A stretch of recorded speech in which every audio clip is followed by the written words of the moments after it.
Programa Negócios, com Debré Bucar. Boa noite, damos início a mais um Programa Negócio. Programa Negócio que sempre vai ao ar todas as sextas-feiras, às 23 horas, com reprise sábado e domingo. Você pode nos assistir pelo canal Metrópole News, pode assistir também pelo site metropolenews.tv.br e pode rever essa matéria, indicar essa matéria posteriormente, que ela fica arquivada no Portal Nacional de Notícias, metrópole360.com.br.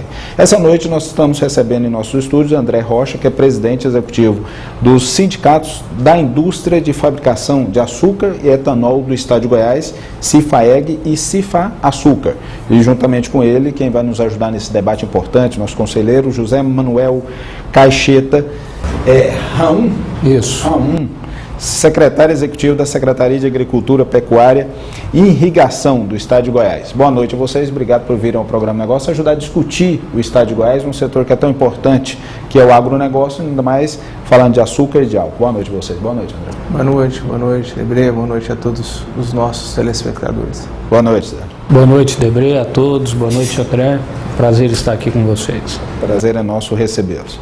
E você que está nos assistindo, fez a opção consciente de estar nos assistindo, esperamos assim responder às suas demandas, né, nesse debate importante sobre a economia. Nós vamos para um rápido intervalo, voltamos já com essa entrevista. Não sai daí não.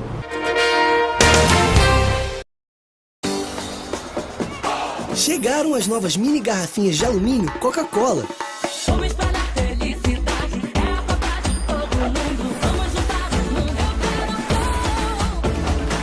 São 18 países de todo mundo para você colecionar e lembrar dessa Copa do Mundo para sempre. 24 pontos, mais 3,80 e pegue a sua.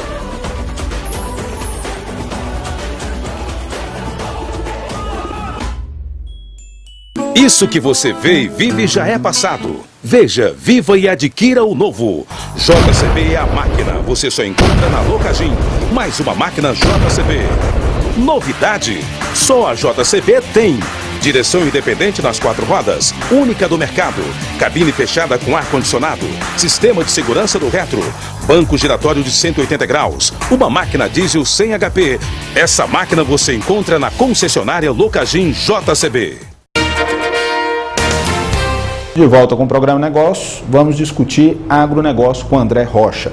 André, você tem uma experiência ampla de executivo, presidiu algumas companhias, passou por vários setores, órgão público, privado, e agora você preside um sindicato, onde é um sindicato que ele tem uma função, ao meu ver, muito importante, principalmente no momento onde se falta uma política clara para a questão de energia elétrica, para a questão de combustível, né? Nós estamos numa questão muito tempo falando sobre a autossuficiência do nosso petróleo e nós temos uma tecnologia limpa, barata e nacional, né? Eu quero começar essa entrevista com você fazendo uma análise desde a descoberta lá do etanol até hoje, onde foram os grandes avanços e os grandes entraves, na sua opinião.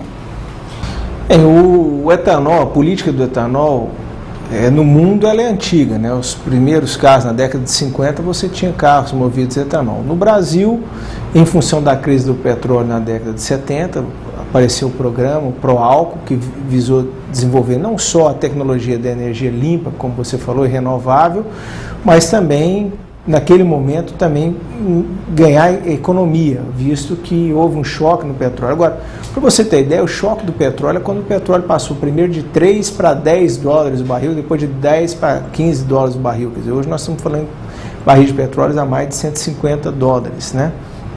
Então a política, ela foi fomentada, ela de certa forma teve sucesso, ela levou o desenvolvimento para o interior do país, apesar do setor sucroenergético sempre ser muito forte no estado de São Paulo e no Nordeste brasileiro, mas trouxe indústrias aqui para Goiás, Mato Grosso do Sul, Minas Gerais. Naquele momento, houve uma explosão de vendas de carro movidos a álcool, né, os carros a álcool na época, em virtude de problemas de abastecimento aí no final da década de 80, 90, nós tivemos uma paralisação desse programa praticamente.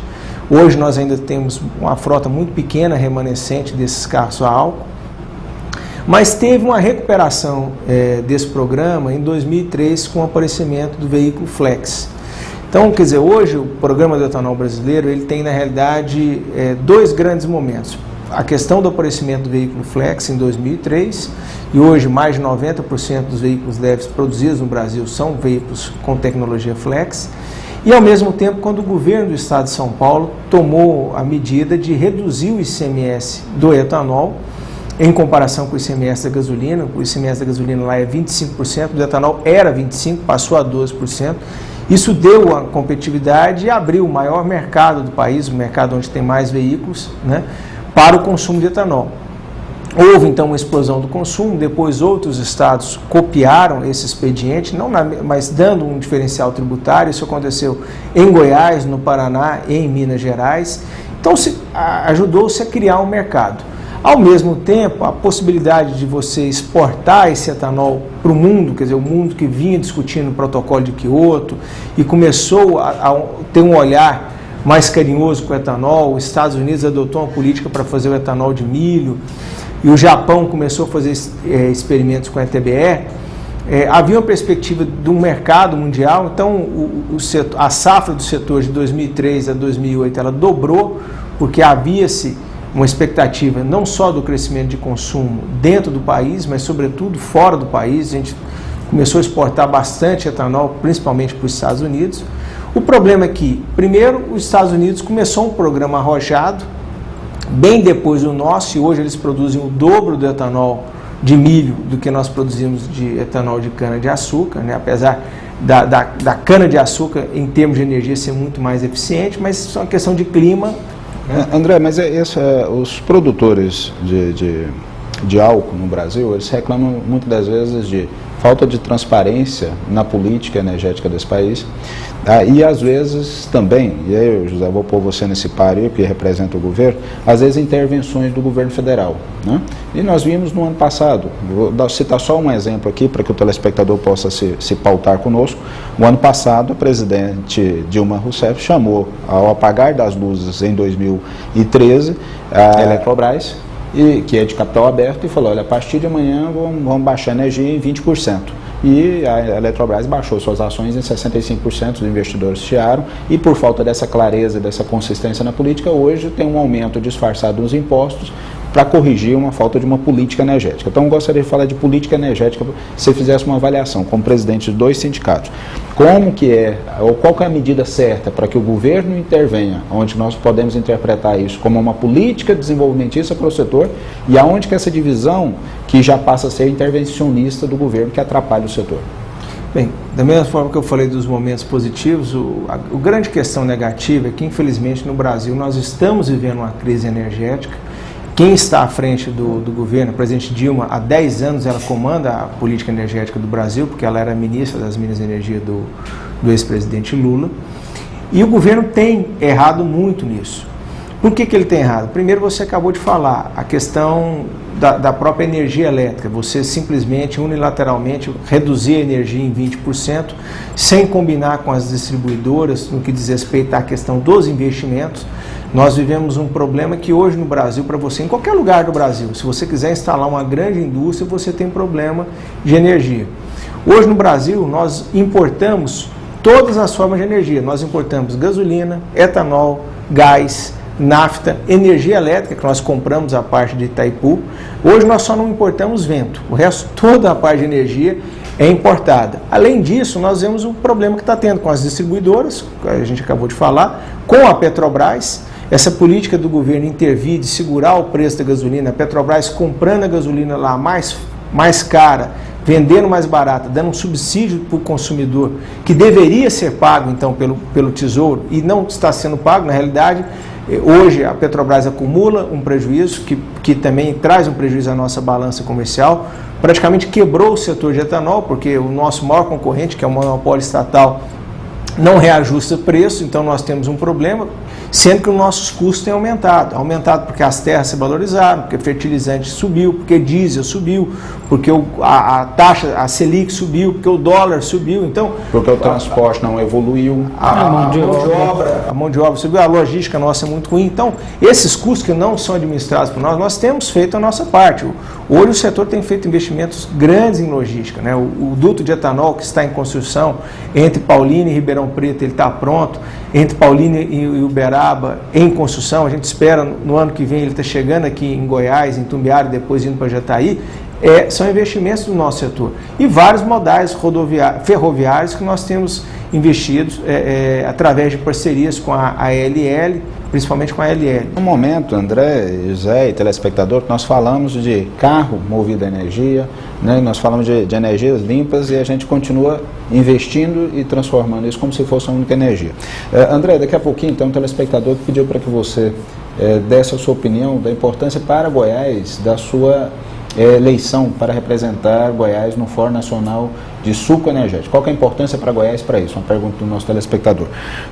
José Manuel Caixeta, representando o governo, eu gostaria que você falasse assim em poucas palavras, mas tentasse exemplificar a visão do governo para esse setor. O que é que o governo e a Secretaria de Agricultura têm desenvolvido para apoiar esse setor que o André representa? Olha, o que cabe ao governo do estado de Goiás, nós temos feito. O André colocou bem, o Brasil hoje tem uma carência na infraestrutura, mas o governo do estado de Goiás está buscando, com seus recursos, com as suas alternativas, resolver esse problema. A prova é que são inaugurados a todos os momentos novas etapas de recapeamento, de construção, de rodovias no estado de Goiás. Agora, como bem disse o André, isso vai além. Ainda falta investimento em ferrovias, né, em portos. Isso dificulta realmente a expansão do setor de álcool e de açúcar. Goiás precisa do desenvolvimento dessa indústria, desse setor de produção de álcool e açúcar, mais do que já vem tendo investimento. Nós podemos dizer que a cada ano a indústria de cana vem batendo um novo recorde em produtividade, em exportação. Agora, é preciso que o governo federal entenda que os estados estão limitados. Aliás, é preciso mudar essa política. O André colocou muito bem, há 10 anos o Brasil vem sofrendo uma defasagem no investimento de logística do país. Se nós tivéssemos aqui a Norte e Sul já pronta, nós teríamos avançado muito para o escoamento da nossa produção. Nós teríamos uma facilidade e certamente teríamos um valor agregado ao nosso produto. No caso, a cana, que produz o álcool e o açúcar, estariam em patamares muito melhores. É preciso dizer que nós, do governo do estado, o governador Marconi repete isso rotineiramente, é preciso incentivar o desenvolvimento do agronegócio para conquistarmos ainda mais a agroindústria, a indústria de um modo geral. Goiás, há 40 anos atrás, produzia leite e boi. A evolução da pecuária e da agricultura permite que hoje nós tenhamos a produção de carne e de grãos em grande escala. E o setor de cana, de álcool, de açúcar vem acompanhando essa evolução e vem crescendo, vem correspondendo à necessidade do Estado. Tá bom. Nós vamos para um rápido intervalo, voltamos já, sai daí não.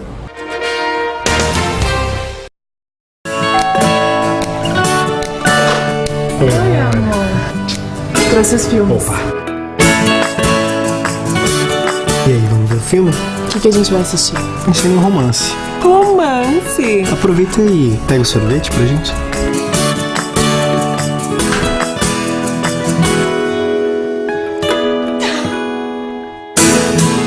Novos sabores creme mel. Tudo que é bom pode ficar prêmio. De volta com o programa Negócio, entrevistando André Rocha, presidente do Cifaeg e Cifa Açúcar, com o nosso conselheiro José Manuel Caixeta. André, você foi indicado aí para um papel importante e estratégico, e o telespectador te pergunta qual que é a importância da sua indicação para representar Goiás junto à presidência do Fórum Nacional Suco Energético. Bem, é um reconhecimento do papel de Goiás na produção de cana-de-açúcar, de etanol e de bioenergia. Goiás hoje é o segundo maior produtor tanto de etanol, quanto de cana-de-açúcar, quanto da bioenergia produzida a partir da cogeração com a queima do bagaço e da palha. E somos quarto produtor de açúcar. Então nós temos uma posição de destaque. Goiás é a nova fronteira do etanol, é o estado que mais cresceu a produção, que tem recebido mais investimentos. Em 1999 nós tínhamos 11 usinas aqui, hoje nós temos 38 usinas no nosso estado, 37 produziram na última safra. Nessa safra, infelizmente, só 35 em virtude de crise, mas houve um crescimento extraordinário, né? Nós saímos de produção aí de 5 milhões de toneladas para mais de 60. Hoje nós produzimos 20% a mais do que todo o Nordeste junto, no que diz respeito à cana-de-açúcar, e quase 3 vezes mais no que diz respeito à produção de etanol. Então é bastante significativo. Além disso, somos o segundo estado em consumo de etanol, apesar de termos a 9ª frota. Nós consumimos, por quê? Porque o preço aqui em Goiás é mais barato, então isso o consumidor ganha. Aqui é um dos poucos estados que ainda compensa abastecer com etanol em detrimento do preço. Nós só temos hoje basicamente Goiás, São Paulo e Mato Grosso durante a safra, basicamente em todos os momentos são os 3 estados onde tem a paridade, em alguns momentos o Paraná e Minas Gerais, bem próximo agora o Mato Grosso do Sul. Apesar de não termos o menor ICMS, dentre esses nós temos aí o segundo, terceiro menor preço de etanol, em alguns momentos o menor preço, então isso dá competitividade, inclusive a sociedade goiana que pode pagar mais barato, isso aí diminui inclusive o seu custo. Inclusive essa liderança, André, isso te dá uma oportunidade também de atrair investimentos para cá e também levar as demandas de Goiás para o governo federal de forma a defender esse setor. Então, com certeza. Goiás, como eu falei, foi o estado que mais recebeu investimentos. Quando eu entrei no sindicato, nós tínhamos 25 associados, nós temos 40, nós tínhamos 17 empresas instaladas no estado, hoje nós temos aí 38. Estamos buscando investimentos. De 2011 até 2014, no país apenas 3 empresas tiveram ampliação em virtude da crise, as 3 aqui em Goiás. Nós só temos hoje em construção 2 unidades no país todo, as 2 também são em Goiás. Quer dizer, isso é uma pena, porque em 2008 nós inauguramos 30 unidades do país, das quais 11 foram aqui no estado. Então isso mostra que o setor passa por uma crise, diminuiu os seus investimentos. É importante salientar que o nosso setor se desenvolve no interior do país, ele gera o emprego e a renda no interior. Então isso é importante. Descentralizando a riqueza. Descentralizando a riqueza. Então isso contribui. Em Goiás, os municípios que tiveram a maior melhora no IDH, a maior melhora no IDH, foram justamente os que receberam os nossos investimentos. Nós temos um quadro aqui, André e José, que é a FIEG Acontece. Nós vamos chamar aqui a federação, que a gente se propôs a mostrar tudo que acontece durante a semana na federação, uma agenda positiva. Vamos acompanhar aqui.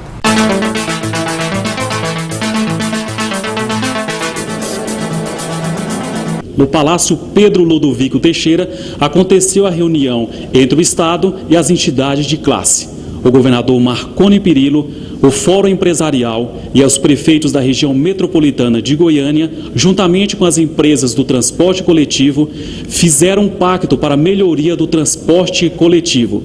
O Fórum tomou uma decisão inédita, né, no Brasil, que é de estar se envolvendo no processo de negociação do transporte coletivo em Goiânia, principalmente no entorno de Goiânia.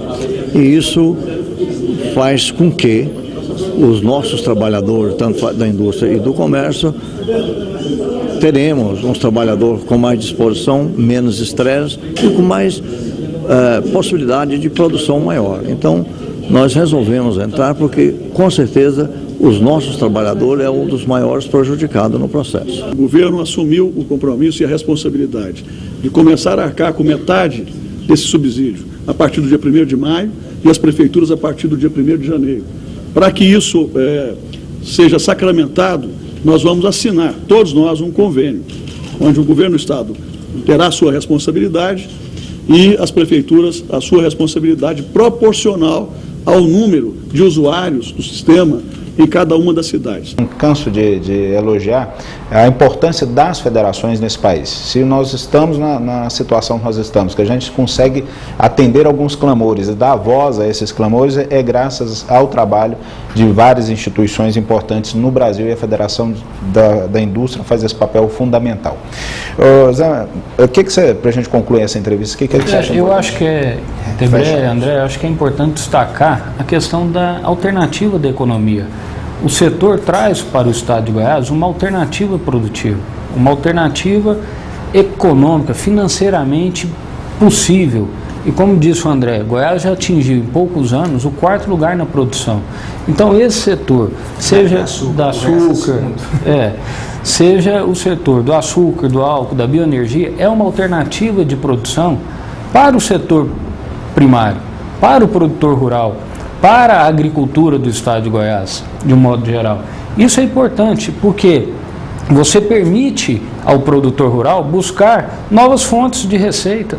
Ele não precisa ficar engessado na pecuária tradicional, na agricultura tradicional. Ele pode conciliar os três: a agricultura de grãos, a pecuária, corte ou leite, e a cana, para produção, seja de energia, seja de álcool ou de açúcar. Então isso é importante para o Estado de Goiás e, como bem disse o André, principalmente para a sociedade goiana, que ela vai buscar novas fontes de receita e desenvolver o Estado de um modo geral. André, para encerrarmos, quais são as grandes demandas hoje que o seu setor tem aclamado, né, que precisa para desenvolver, para manter esse índice de desenvolvimento? Bem, de uma maneira geral, a gente precisa primeiro de uma definição que o governo federal precisa dar de qual que vai ser o nosso papel na matriz energética. Porque a partir de saber o tamanho que o governo imagina que o nosso setor vai representar, nós vamos fazer investimentos, ou não fazer investimentos. Quer dizer, o setor, em função dessa falta de definição e em função da política que o governo adotou para a gasolina, que prejudica, como eu disse, a Petrobras, a balança comercial e o nosso setor, o setor parou de fazer investimentos, parou de crescer, vive uma crise sem precedentes, 1/3 do setor tem dificuldades que dificilmente serão superadas. Né? Não seria mais coerente o governo fomentar esse setor para que outros estados tenham a oportunidade de crescer tão quanto Goiás cresceu nesse setor, e em vez de fazer a importação do petróleo caro de outros países? Quer dizer, se nós já complementássemos o que falta aqui de energia, de combustível, que nós importamos, fomentando outros estados para que desenvolvesse isso, nós não conseguiríamos chegar à autossuficiência, até que aquela questão da autossuficiência pelo pré-sal estivesse pronto para atender a demanda? Sem dúvida nenhuma. Nós já tivemos, Debré, em 2009, 54% do mercado de veículos leves era abastecido por etanol. Naquele momento, o ex-presidente da Petrobras, o Gabriel, chegou a falar que a gasolina era o combustível alternativo.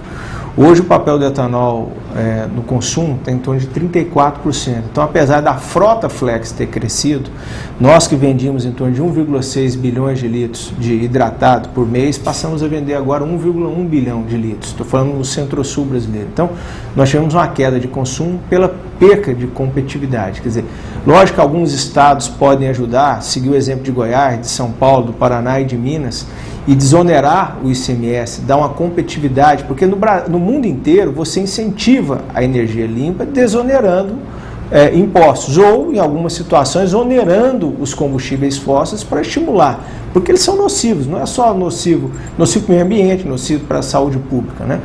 E você falou uma coisa certa, a questão do petróleo, existem usos mais finos para o petróleo, que não é só questão de gasolina. Você pode pegar o petróleo e transformar ele na indústria petroquímica, em plásticos e uma série de questões que têm um valor agregado muito maior, né? Então, acho que essa é a questão que o Estado brasileiro, né, a União, teria que centralizar.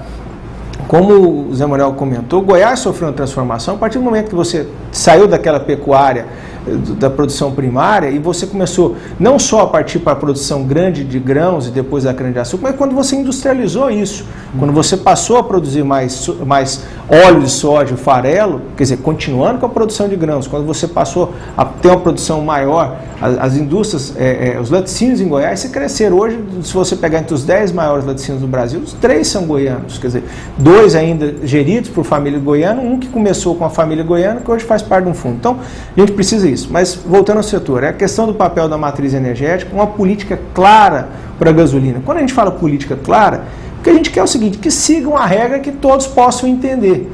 Então, se a gasolina subir no mercado internacional, que ela suba aqui. Se ela cair, que ela caia. Se o governo, de alguma maneira, não quiser passar isso para o consumidor, tudo bem, mas que o mesmo subsídio que ele tem dado para o consumidor, ele dê para o consumidor da energia limpa e renovável, entendeu? Para que ele estimule isso e não faça o contrário. Quer dizer, nós perdemos o nosso papel e o país perdeu com isso. Pelas 40 usinas que foram fechadas, pelas 46 que estão em recuperação judicial, pelos milhares de empregos que foram perdidos, mas também pela poluição maior, entendeu? Pelos danos para a saúde pública, que é muito caro você pegar e investir em saúde pública. Então, esses são os nossos 2 maiores problemas. E como você falou, o governo poderia valorizar mais a bioeletricidade. Nós estamos no momento que no ano passado nós discutimos com o setor leilões específicos, regionais e por fonte de energia, no caso, a gente queria um leilão separado para biomassa, separado para eólica, para estimular a produção e que o governo reconhecesse alguns valores nossos. A nossa geração de energia elétrica é distribuída. Eu gero a energia da biomassa próximo ao local de consumo. Não o que ocorre com a eólica. A eólica é uma ótima energia, uma energia limpa. Só que ela está no Rio Grande do Norte e no Rio Grande do Sul. E você tem que fazer linhas de transmissão, que muitas não estão prontas, para ligar até São Paulo, que é o grande centro consumidor. Então nós temos um parque eólico com 500 megas mais ou menos pronto no Rio Grande do Norte e que não está produzindo nada de energia porque a transmissão não ficou pronta. Ao passo que no nosso setor nós temos uma geração distribuída. Eu tenho uma usina do lado de Mineiros que eu posso levar energia para Mineiros, para Jataí, para Perolândia, para Porteirão, para Garnés. Tem uma última pergunta do telespectador aqui que ele pergunta hoje, com a questão da cotação do dólar hoje. Hoje é mais compensa mais para o produtor ele produzir o álcool ou produzir o açúcar? E qual que é a tendência para o futuro? Então nós temos aqui em Goiás, para você ter uma ideia, 76% da cana vira etanol. 24% vira açúcar. No Brasil, mais ou menos 58% para etanol, 42% para açúcar nessa safra. Então, eu tenho aqui em Goiás, das 35 unidades que vão produzir nessa safra, eu tenho 15 que fazem açúcar. As outras 20 fazem exclusivamente etanol. Nas 15 que fazem açúcar, você pode fazer um pouco mais de açúcar ou um pouco mais de etanol. Isso depende muito do mercado. O mercado é uma commodity, segue o mercado mundial. Hoje o mercado de açúcar está muito ruim. O açúcar que já chegou a ser vendido a 37 centavos de dólar por libra peso, hoje ele está em torno de 16,5, abaixo do custo de produção, que é em torno de 21. Então hoje o açúcar não é um bom produto. Agora, o que acontece é que uma grande parte da produção de açúcar, ela já está contratada. Porque as tradings fazem compra de açúcar de 1, 2, 3 safras. Então, a produção de açúcar aqui em Goiás, ela não deve diminuir nessa safra, mas ela também não vai, vamos dizer assim, aumentar. Né? Há uma tendência de você, nessa safra, produzir mais etanol aqui em Goiás e no Brasil do que no ano passado. O preço do etanol anidro, aquele que é misturado na gasolina, ele está mais competitivo e o governo de Goiás agora volta com um incentivo que foi dado para nós em 2001 para substituir o fomentar que nós tínhamos no etanol anidro, e o governo de Goiás agora volta com esse incentivo que nos foi tirado no governo anterior, em 2008. Então isso nos dá competitividade nesse momento que o consumo de gasolina está bastante alto. Então aqui em Goiás nós devemos ter uma produção de anidro maior do que do ano passado e de hidratado mais ou menos nos mesmos moldes, ou seja, vamos produzir mais álcool do que açúcar em Goiás. No Brasil também, mas não na mesma proporção, porque, como eu disse, nós temos mais destilarias aqui do que usinas. O porquê disso? Também questão da logística. Nós estamos distante. Hoje, o Brasil, ele responde por mais ou menos metade das exportações de açúcar no mercado que, de certa forma, está um pouco superavitário, daí a baixa cotação. E nós estamos distantes dos portos, somos menos competitivos. No caso do etanol, nós ainda conseguimos ter uma melhor competitividade. Perdemos menos do frete do que perdemos em açúcar. André, é um pecado, você telespectador que está nos assistindo, que você sabe que o André hoje é um dos maiores conhecedores e está aí à prova fiel. Nosso programa passou VUP, né, e ficou tanta coisa para perguntar, que tem uma lista aqui enorme. Infelizmente você vai ter que voltar ainda mais uns 3 programas para a gente dar conta de discutir isso. E com certeza essas informações, André, José, que a gente consegue debater aqui no programa, a gente consegue inspirar não só esse setor, não. Tem vários outros setores que nos pedem às vezes para que a gente tenha essa discussão importante sobre economia, o que deu certo, o que está dando errado, e aproveitar isso para outros setores também que precisam avançar, né? E essa discussão é importante. Eu quero agradecer muito às empresas que investem e tornam o programa Negócio possível, a Creme Mel, do meu amigo Antônio, a Coca-Cola, do Zé Alves, o Lúcio da Locajinho. Obrigado a essas 3 empresas, juntamente com a Federação da Indústria, que tornaram esse programa possível, porque vocês investiram fazendo divulgação, mas fazendo divulgação com conteúdo. José, obrigado por vir mais uma vez ao programa Negócio, né? Nós tivemos um incidentezinho da última vez, mas conseguimos. Que bom que você pode retornar. Corrigimos agora. Estamos às ordens. Obrigado por representar a Secretaria da Agricultura. Obrigado a você e uma boa noite. Eu agradeço. André, e você, acho que é a segunda vez que eu tenho a oportunidade, a honra de entrevistar. Terceira? E você cada vez conhece mais e domina melhor. Muito merecida a sua indicação para o Fórum. E Goiás ganha muito com isso, porque você é uma pessoa capaz e preparada. Obrigado a todos por estar nos ouvindo aqui. Você gostou dessa matéria? Quer indicar? Portal metrópole360.com.br. Essa matéria vai ficar arquivada lá, você pode indicar e compartilhar com várias outras pessoas. Obrigado pela audiência qualificada de sempre, de você empresário e empreendedor. Até sexta-feira da semana que vem, um grande abraço.